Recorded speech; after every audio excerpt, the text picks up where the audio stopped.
ৰাজনৈতিক দলৰ বাবে শিক্ষা অৰ্জনৰ এক উপায় অকল ৰাজনৈতিক দলেই নহয় যিসকলে নিৰ্বাচনত অৱতীৰ্ণ হয় নিৰ্বাচনৰ লগত জড়িত হৈ পৰে সেইসকলৰ কাৰণেও ই এটা গুৰুত্বপূৰ্ণ শিক্ষা সেই শিক্ষাই আমাৰ ৰাজনৈতিক নেতাসকলক ভৱিষ্যতে তেওঁলোকৰ কাৰ্যপন্থা সলনি কৰিবলৈ বা আৰু অধিক শুধৰাই ৰাইজৰ মাজলৈ গুচি যোৱাৰ বাবে তেওঁলোকক অনুপ্ৰেৰণা যোগায় অসমৰ ৰাজনীতিত এইবাৰ বিশেষকৈ নিৰ্বাচনী ৰাজনীতিত আমি যিখন ছবি দেখিলোঁ এই ছবিখনে যেন অসমৰ ৰাইজক বহুত কথাই কৈ গৈছে এই সকলোবোৰ কথাই অসমৰ ৰাইজে ভৱিষ্যতৰ বাবে কি পৰিকল্পনা কৰিব ৰাজনৈতিক নেতাসকলে কি পৰিকল্পনা কৰিব প্ৰাৰ্থীসকলে ভৱিষ্যতৰ কাৰণে নিজকে কি ধৰণে সাজু কৰিব এই কথাবোৰ নিৰ্ধাৰণ কৰিব অহা 4 মেত অসমৰ 7 শতাধিক নিৰ্বাচনৰ প্ৰাৰ্থীৰ তেওঁলোকৰ ভাগ্যত কোনে কি অৰ্জন কৰিছে সেই কথাবোৰ 4 মেত স্পষ্ট হ'ব কিন্তু একোজন প্ৰাৰ্থীয়ে আমাৰ ৰাজ্যৰ ৰাজনৈতিক ছবিখনৰ প্ৰতিফলন ঘটায় তেনেকুৱা এগৰাকী প্ৰাৰ্থী জয়ন্ত কুমাৰ দাস অসম বিধানসভা নিৰ্বাচনৰ এইবাৰৰ নিৰ্বাচনত দিছপুৰ বিধানসভা সমষ্টিৰ প্ৰাৰ্থী সুদীৰ্ঘ 3 দশক কাল নিষ্ঠা আৰু সততাৰে বিজেপি দলত এক প্ৰকাৰ আত্মোৎসৰ্গা কৰা জয়ন্ত দাসে কিন্তু নিৰ্বাচন খেলিব লগা হ'ল নিৰ্দলীয় প্ৰাৰ্থী হিচাপে কাৰণ তেওঁ দিছপুৰ বিধানসভা সমষ্টিৰ প্ৰাৰ্থিত্ব প্ৰত্যাশী আছিলে তেওঁ স্পষ্টবাদী তেওঁ সকলো কথা সিধাকৈ ক'ব খোজে ক'ব পাৰে আৰু তেওঁ কোনো কথাই অকাই পকাই কোৱাৰ তেওঁৰ অভ্যাস নাই সেইবাবেই হয়তো ৰাজনীতিত কেতিয়াবা এই মানুহবোৰ ব্যৰ্থ হয় আৰু ব্যৰ্থতা আচলতে তেওঁ টিকট আহৰণতেই তেওঁ যেন ব্যৰ্থতা অৰ্জন কৰিব লগা হৈছে তাৰ কাৰণটো ইতিমধ্যে মই ক'লোৱেই নিষ্ঠা আৰু সততাৰে এটা দলক যিটো দল মাত্ৰ 10-11 বছৰ কালহে শাসনত আহিছে তাৰ পূৰ্বতে আছিলে এইগৰাকী জয়ন্ত দাসক তেখেতৰ নিৰ্বাচনী ৰাজনীতিৰ পৰা কি শিক্ষা পালে ভৱিষ্যতৰ পৰিকল্পনা কি হ'ব এই কথাবোৰ জানিবলৈকে সিধা কথালৈ মই তেখেতক আমন্ত্ৰণ জনাইছিলোঁ আপোনাক ধন্যবাদ স্বাগতম জনাইছোঁ মই জয়ন্ত কুমাৰ দাস ডাঙৰীয়া মই প্ৰথমে বহুত কথাই আমি আলোচনা কৰিম আজি সেয়া হ'ল বানপানীৰ কথা এতিয়া যেটো বানপানীয়ে গুৱাহাটীত যি ভয়ংকৰ পৰিস্থিতিৰ সৃষ্টি কৰিছে প্ৰায় প্ৰতিটো বানপানীতেই গুৱাহাটী বৰষুণ যদি অলপমানো ডাঙৰকে হয় জলমগ্ন হয় গুৱাহাটী কিন্তু আপুনি 30 বছৰ ধৰি 30 বছৰতকৈ বেছি কাল মই যিমান দিন পাইছোঁ আপোনাক 30 বছৰতকৈ বেছি কাল আপুনি ৰাজনীতিৰ সৈতে জড়িত আপুনি গুৱাহাটীৰ ৰাজনীতি গুৱাহাটীৰ পৰিৱেশ গুৱাহাটীৰ পৰিস্থিতি সকলোতে আপোনাৰ কৰবাত কিবা নহয় কিবা ক'বলগীয়া আছিল আৰু আপুনি কৈ আহিছে স্বাভাৱিকতে মই আপোনাক আজি গুৱাহাটীৰ পৰিস্থিতিৰ বাবে য'ত বৰষুণৰ পানীয়ে এগৰাকী মানুহক উটুৱাই নি মৃত্যুমুখত পেলাই দিছে এনে এক সিচুৱেশ্যন হৈছে কিন্তু আপোনালোকৰ নিৰ্বাচনৰ আগলৈকে যিয়ে আমাক কৈছিল কেনেকুৱা সৌন্দৰ্যবৰ্ধন ফ্লাইঅভাৰ উৰণ হেতু এই গোটেইবোৰৰ এনেকুৱা এটা ধাৰণা দিয়া হৈছিল যে গুৱাহাটীৰ সকলো সমস্যা সমাধান হৈ গ'ল কিয় হৈছে মই সুধিম আপোনাক কিন্তু মই তাৰ আগতে আপোনাক এটা মোৰ চকুত পৰা সৰু কথা সুধিব কৈছোঁ আপুনি বিজেপি দলৰ পৰা পদত্যাগ কৰিছে আপোনাক বহিষ্কাৰ কৰা হৈছে আৰু সেই জয়ন্ত কুমাৰ দাসে কিন্তু তেখেতৰ বেকগ্ৰাউণ্ডত অটল বিহাৰী বাজপেয়ীৰ ফটোখন সদায় ৰাখি থৈ দিছে এয়া আচলতে কি বাৰু আপুনি বাৰু আপোনাৰ খং খুব আপোনাক এগৰাকী বিদ্ৰোহী বুলি সকলোৱে অনুমান কৰে বা দেখিছে কিন্তু এই বিদ্ৰোহৰ আপুনি এটা সময়ত বাৰু অন্ত পেলাই পুনৰ বিজেপিলৈ উভতি যাব নেকি ধন্যবাদ আপুনি বহুত কিটা প্ৰশ্ন কৰিছে প্ৰথমটো হ'ল চাওক মই 100% জাতীয়তাবাদী মানুহ প্ৰথম মই অসমীয়া মোৰ অসমীয়া পৰিচয়েহে মই আগুৱাব খোজো আৰু জন্ম হৈছোঁ হিন্দু বৰ্তমানো হিন্দু আৰু মৃত্যু হোৱাৰ সময়তো হিন্দু হিচাপে মৃত্যু হ'ব এইটো স্পষ্ট কথা কিন্তু আমি অসমীয়া আৰু সেইকাৰণে অসমীয়া হিচাপে যেতিয়া আমি স্কুলীয়া ছাত্ৰ আছিলোঁ, মই এইটো বহুবাৰ কৈছোঁ, যেতিয়া ক্লাছ 6ত অসম আন্দোলনটো আৰম্ভ হৈছিল আৰু ক্লাছ 11ত সেই আন্দোলনটো পৰিসমাপ্তি হৈছিল আৰু এটা অসমৰ ঔৰসত এটা ৰাজনৈতিক দল জন্ম হৈছিল। অসমৰ ঔৰসত অসমীয়া ৰাইজে নিজেই এটা দল জন্ম দিছিল, যাৰ নাম AGP, অসম গণ পৰিষদ। আৰু এই আন্দোলনটোৰ সময়ত আমাৰ মাজৰ পৰা 860গৰাকী আমাৰ মাজৰ পৰা নিজৰ দেশ মাতৃৰ বাবে আমাৰ মাজৰ পৰা স্বৰ্গগামী হৈছিল, শ্বহীদ হৈছিল। সেই সময়ত অটল বিহাৰী বাজপেয়ীদেৱ আৰু লালকৃষ্ণ আদৰণীদেৱৰ নেতৃত্বত অসম আন্দোলনক সমৰ্থন কৰিছিল। আৰু সেই ফুলকুমলীয়া বয়সতে তাৰমানে এটা মনত সোমাইছিল যে এই বিদেশীসকলৰ পৰা যদি ৰক্ষা কৰে, যিহেতু ৰাজনৈতিক ক্ষমতাৰ দ্বাৰাহে, চৰকাৰৰ দ্বাৰাহে এই কামখিনি হ'ব পাৰে। আৰু সেই কামটো যিহেতু কংগ্ৰেছ দল চৰকাৰত আমি দেখিছোঁ সৰুৰ পৰাই, একেবাৰে সৰুতে আমি ইন্দিৰা গান্ধীৰ পৰা কথাবিলাক আন্দোলনৰ সময়ত ইন্দিৰা গান্ধীৰ কথাবিলাক শুনি আছিলোঁ, তেখেতৰ স্বেচ্ছাচাৰিতা স্বৈৰাচাৰীৰ বাবে আমাৰ এইসকল শ্বহীদ হৈছিল একদম ফুলকুমলীয়া বয়সত দেই। তেতিয়াই এই কংগ্ৰেছৰ প্ৰতি এটা বিৰূপ মনত আহিছিল। আৰু সেই সময়ত এটা মানে কথা আহিছিল যে বাজপেয়ীজীৰ নেতৃত্বত যদি বিজেপি কেতিয়াবা কেন্দ্ৰত চৰকাৰত আহে, তেতিয়াহ'লে নিশ্চিতভাৱে অসম আৰু অসমীয়া ৰক্ষা পাব, অসমবাসী ৰক্ষা পাব। আৰু সেইকাৰণে যেতিয়াই মই শিক্ষা সাং কৰিয়ে 90 চনৰ পিছতেই আমাৰ এই দলটোৰ প্ৰতি আকৰ্ষিত হৈ ধাৱমান হৈছিলোঁ। আৰু প্ৰথম অৱস্থাত 90ৰ পৰা 95লৈ আমাৰ বেলতলা তিনিআলিত মোৰ নিজৰে জেঠাৰ ল'ৰা ভৱেন দাসে তেতিয়া বিজেপিত থাকে। এই কাৰ্যালয় খুলিব হ'লে তাৰমানে সেই কংগ্ৰেছীসকলে তাত বাধা প্ৰদান কৰে। আৰু তেতিয়া আমি আহি তাৰমানে তাত থিয় হওঁ আৰু তাতে কাৰ্যালয় খুলি আকৌ আমি বহি থাকোঁ যে কোন আহে চাওঁ দে। আৰু ঠিক 95ত মই আনুষ্ঠানিকভাৱে বিজেপিত যোগদান কৰোঁ। 90ৰ পৰা সম্পৰ্কত থাকোঁ, 95ত যোগদান কৰোঁ। যোগদান কৰি 97ৰ পৰা মই দায়িত্বত আহোঁ। আৰু সেই 97ৰ পৰা দায়িত্বত আহি যোৱা দিলীপ শইকীয়া ডাঙৰীয়া প্ৰেচিডেণ্ট হোৱাৰ মানে নতুন কমিটি কৰাৰ আগদিনালৈ তাৰমানে মই বিভিন্ন দায়িত্বত পালন কৰিছোঁ। আৰু সেইকাৰণে সেই বাজপেয়ীজীৰ প্ৰতি যি মোৰ শ্ৰদ্ধা, সঁচাই বহুত শ্ৰদ্ধা আছিল। বাজপেয়ীজী যেতিয়া প্ৰধানমন্ত্ৰী হ'ল, মই ৰাজ্যিক যুৱ মৰ্চাৰ সভাপতি, আমি এটা সজাতি দল 11জনীয়া, তাৰে সকলোকে অসমৰ ৰাইজে চিনি নাপাব, কিন্তু কেইজনমানক চিনি পাব। যেনে অশোক শৰ্মা ডাঙৰীয়া জেনেৰেল ছেক্ৰেটাৰী আছিল, নলবাৰীৰ পৰা এইবাৰ খেলিছে।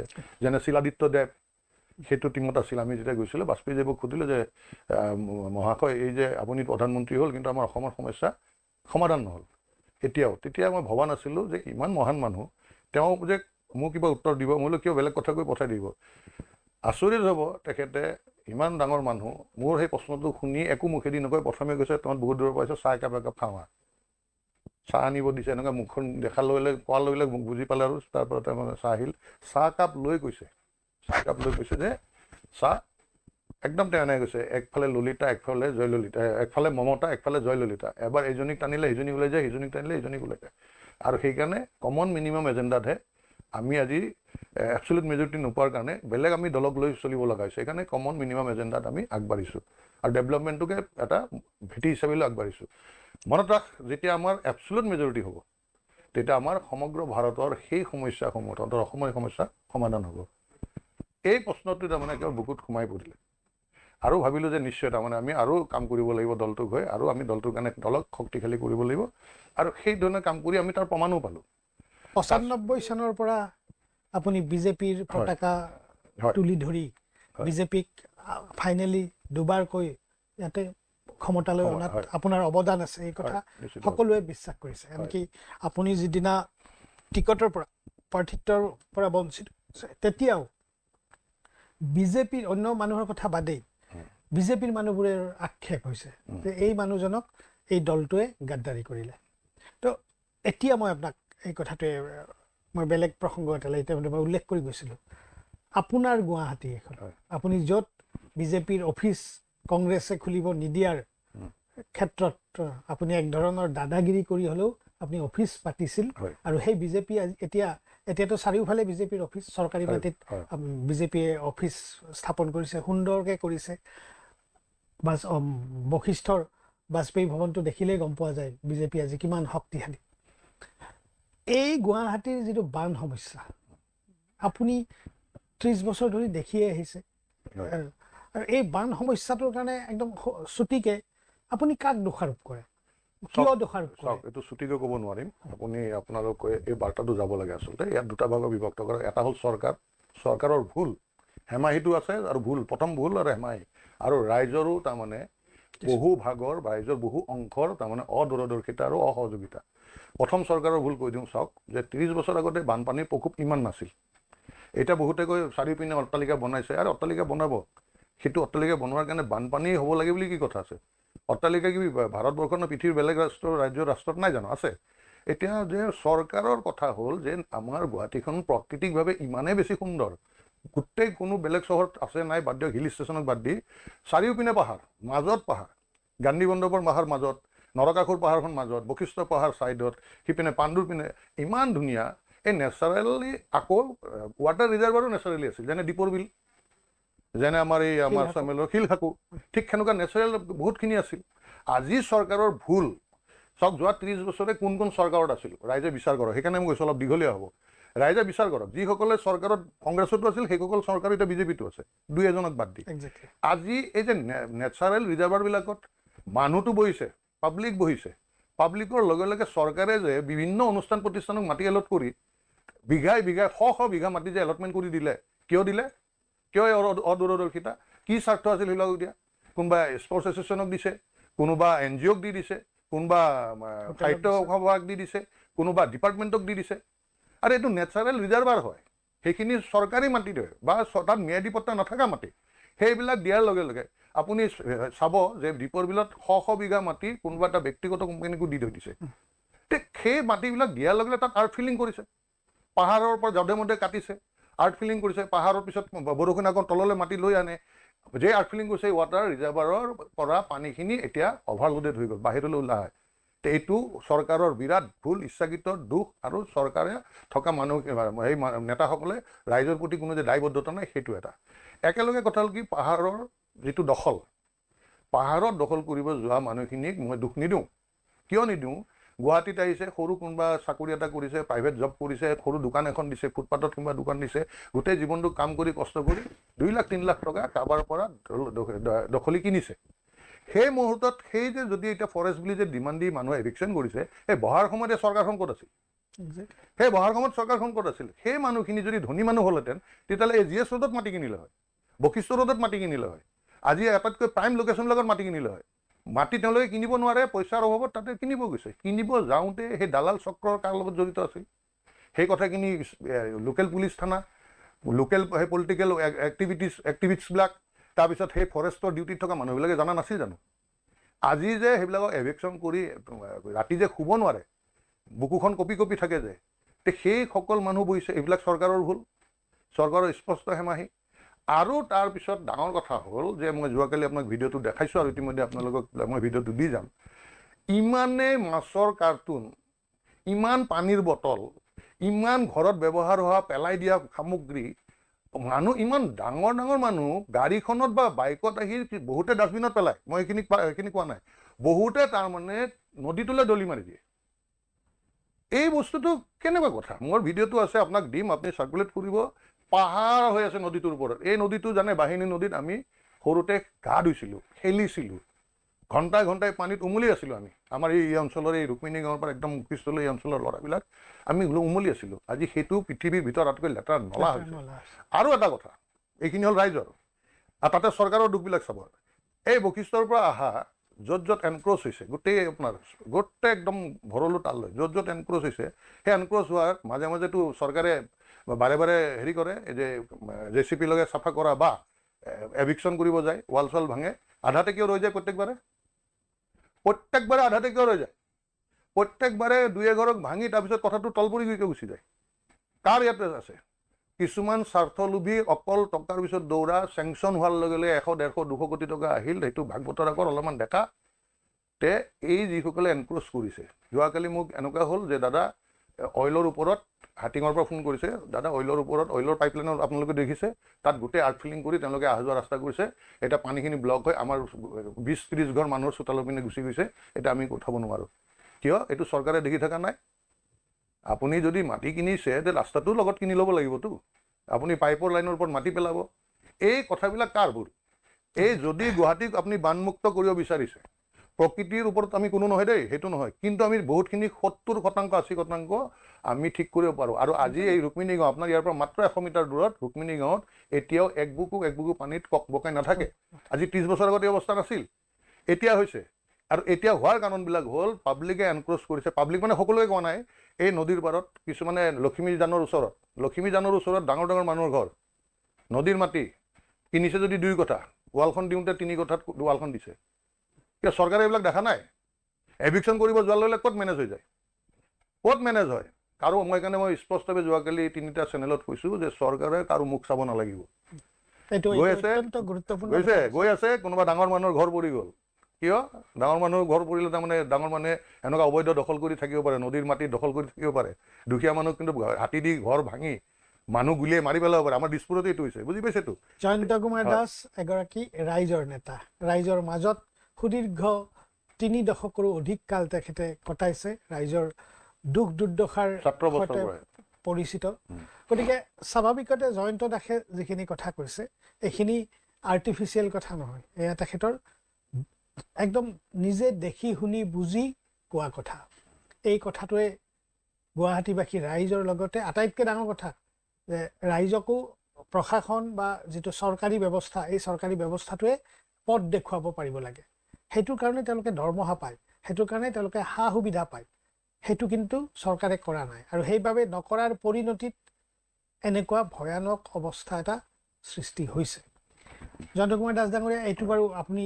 গুৱাহাটীৰ বাসিন্দা আপুনি গুৱাহাটীৰ বিশেষকৈ দিছপুৰৰ দৰে এটা মৰ্যাদাপূৰ্ণ সমষ্টিক আপুনি প্ৰতিনিধিত্ব কৰিবলৈ আগবাঢ়ি আহিছে গতিকে স্বাভাৱিকতে এই কথাখিনিৰ গুৰুত্ব থাকিব এতিয়া মই আপোনাক জয়ন্ত কুমাৰ দাস আজিৰ তাৰিখত গুৱাহাটীবাসী ৰাইজৰ কাৰণে এগৰাকী বিদ্ৰোহী বিজেপি নেতা আজি আপুনি বিজেপিত নাই মোৰ প্ৰশ্নৰ উত্তৰ আপুনি নিদিলে যে বাজপেয়ী ডাঙৰীয়াৰ লগত বা শ্ৰদ্ধাৰ নামত আপুনি আকৌ বিজেপিলৈ উভতি যাব নেকি চাওক স্পষ্ট কথা যে আজিৰ তাৰিখত অসমত অসমীয়া অসমবাসী অসমক ভাল পোৱাখিনি দেই অসমীয়া মানে মোৰ অসমীয়াত অকল অসমীয়া ভাষা কোৱাখিনি নহয় তাৰমানে অসম মাতৃক মাতৃ বুলি জ্ঞান কৰি অসমবাসী অসমৰ বাবে উৎসৰ্গিত তেওঁলোকৰ হৈ চিন্তা কৰা দল কোনটো আছে কওক AGP নেশ্যনেল পাৰ্টিৰ লগত এলায়েন্সত চিধা কথা বিজেপিৰ পকেটত সোমাই যোৱা বুলি কয় চবে ৰাইজৰ দল AJP চিধা কংগ্ৰেছৰ লগত এলায়েন্সত গুচি গ'ল আৰু এনেকুৱা লৈ আছে আপুনি দিয়ক না 2টা চিট বেছিকৈ দিয়ক AGP 2টা চিট বেছিকৈ দিয়ক 2টা চিট বেছিকৈ দিয়ক প্লিজ প্লিজ প্লিজ এয়া হ'ল আমাৰ আজিৰ তাৰিখত জাতীয়তা শিবিৰৰ স্থিতি আৰু অৱস্থা অসমীয়া এটা স্বাভিমানী জাতি আজি অসমীয়া জাতিয়ে এই বিষ্ণু ৰাভা লাচিত বৰফুকনৰ পৰা আৰম্ভ কৰি ভূপেন হাজৰিকা জুবিন গাৰ্গলৈ গৌৰৱ কৰি স্বাভিমানী জীয়াই থকা জাতি এটা আজি এই অৱস্থাত এটা বিৰাট ভেকুৱাম হৈছে তাৰমানে অসম আৰু অসমীয়াৰ হৈ মাত মতা চিন্তা কৰা আৰু সেইকাৰণে আজিৰ এই স্থিতিত মোৰ স্পষ্ট কথা যে মই যিটো চৰ্ত দিছোঁ সেই চৰ্তটো বিজেপিয়ে নামানে মই চৰ্ত স্পষ্ট কৈছোঁ যে কংগ্ৰেছৰ পৰা অহা মানুহ মুখ্যমন্ত্ৰী দিব নোৱাৰিব 6 বছৰ 5 বছৰলৈ তেওঁলোকে কোনো বিষয়বাব বা মন্ত্ৰীৰ টিকেট নাপাব মই জানো এইবিলাক নামানে কিন্তু এইবিলাক মানিলে মোৰ নিচিনা যিসকলে 2 দশক 3 দশক দলটোৰ কাৰণে সেৱা কৰিছিল তেওঁলোকে আশা ৰেঙনি পালেহেঁতেন আৰু সেইকেইটা যিহেতু নামানে মই জানো আৰু সেইকাৰণে মই স্পষ্টভাৱে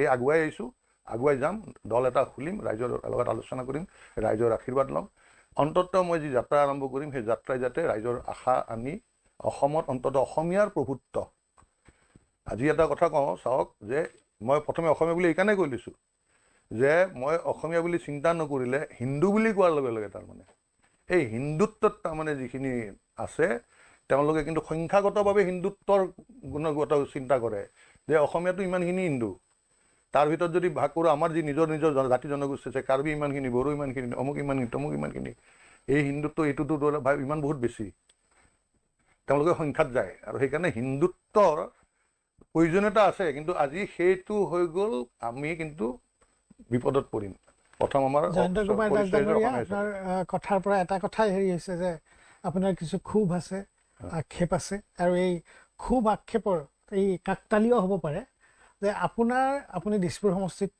প্ৰাৰ্থিত্ব বিচাৰিছিল আপোনাক বঞ্চিত কৰি তাত আগদিনা কংগ্ৰেছ কৰা পিছদিনা বিজেপি কৰা প্ৰদ্যুৎ বৰদলৈক আপোনালোকৰ দলে অৰ্থাৎ বিজেপি দলে তেওঁক টিকট দিলে গতিকে আপুনি যিটো চৰ্ত দিছে কাকতালীয় হ'লেও এইটো এনেকুৱা যে প্ৰদ্যুৎ বৰদলৈক মন্ত্ৰিত্ব বা অন্য ধৰণৰ গুৰুত্বপূৰ্ণ দায়িত্ব দিব নোৱাৰে আপুনি কৈছে যে বিজেপিয়ে এই কথাটো নামানে কাৰণ এইটো কথা মানিব গ'লেই বিজেপি নিজৰ অস্তিত্ব নহয় কাৰণ আজিৰ তাৰিখত কংগ্ৰেছ আপোনালোকৰ মানে আপুনি যিটো বিজেপি কৰিছিল সেই বিজেপিৰ অস্তিত্ব কংগ্ৰেছীসকলেহে জীয়াই ৰাখিছে এইটো নামানো মই আপোনাক একেবাৰে নামানো নহয়, আপুনি কিন্তু- নহয় আপুনি তথ্য চাওক যে আপোনাৰ লোকসভা হিমন্ত বিশ্ব শৰ্মা বিজেপিত অহাৰ আগৰ লোকসভাত চাওক কিমান 80টা চিটত আমি ফাৰ্ষ্ট পজিশ্যনত আছিলোঁ বিধানসভাৰ আপুনি তথ্য আছে চাই লওক হয়। গুগলত মাৰিলে পাব না বুজিছো একদম গুগলত নহয়, মাৰক কিন্তু মই কৈছো তাৰ পিছত যদি আপুনি চাই হিমন্ত বিশ্ব শৰ্মাৰ পৰা আজি একদম শেহতীয়াভাৱে প্ৰদ্যুৎ বৰদলৈ ভূপেন বৰালৈকে হয়